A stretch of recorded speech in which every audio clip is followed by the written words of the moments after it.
Un autre catalogue de nébuleuses bien badass, c'est ce que je vous propose aujourd'hui.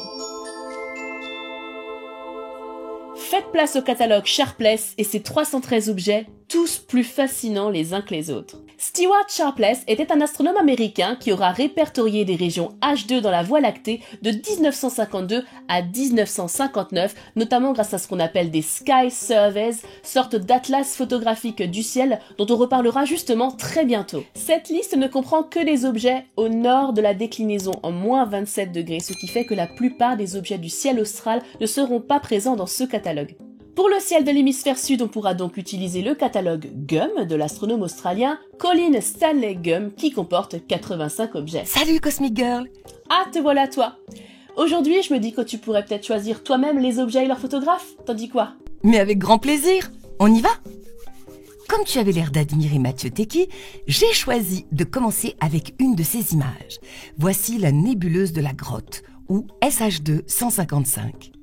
Située dans la constellation de Céphée, c'est une nébuleuse en émission très ténue et très diffuse, située sur une large zone qui contient d'autres nébuleuses en émission et en réflexion, ainsi que des nébuleuses sombres. Cette étrange nébuleuse se situe à 2400 années-lumière de notre bonne vieille Terre. Incroyable, non ? Je trouve que Mathieu Teki a fait un travail incroyable sur cette nébuleuse. On voit vraiment bien tous les gaz présents grâce au filtre SHO et bien sûr grâce à un traitement parfaitement maîtrisé. Vous l'aurez donc compris, c'est une cible difficile qui demandera de longs temps d'acquisition et évidemment... Un appareil défiltré ou une caméra dédiée ? Mais t'es en forme aujourd'hui ? Absolument, je carbure à l'hydrogène.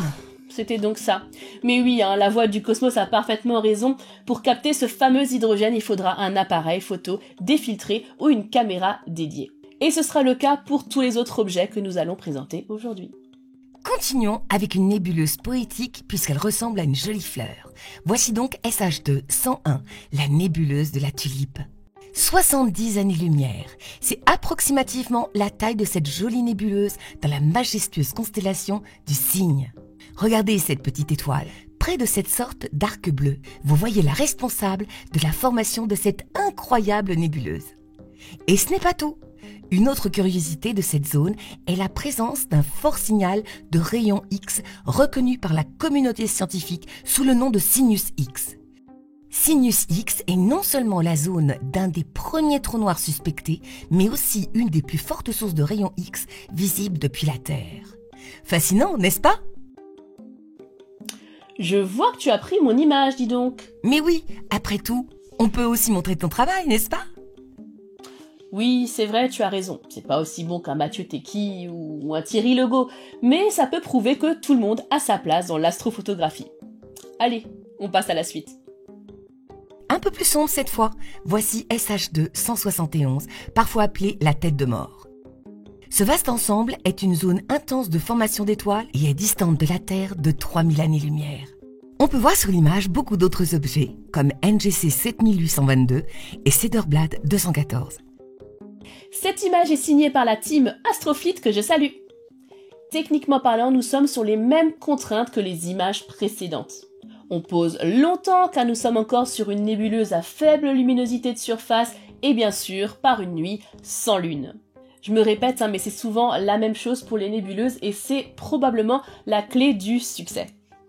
Je vais prendre 10 petites secondes à la fin de cette vidéo pour vous remercier infiniment pour votre soutien. À l'heure où j'enregistre la vidéo, on est presque 500 abonnés. Pour moi, c'est énorme, vous imaginez même pas. Je pensais qu'on serait 2 ou 3. Là, 500, c'est incroyable. Donc, merci beaucoup. J'espère que vous prenez autant de plaisir à regarder les vidéos que j'ai à les faire pour vous. La semaine prochaine, on ne parlera plus d'un seul catalogue, mais de plusieurs en même temps. Prenez soin de vous et n'oubliez pas de... Gardez les yeux là-haut.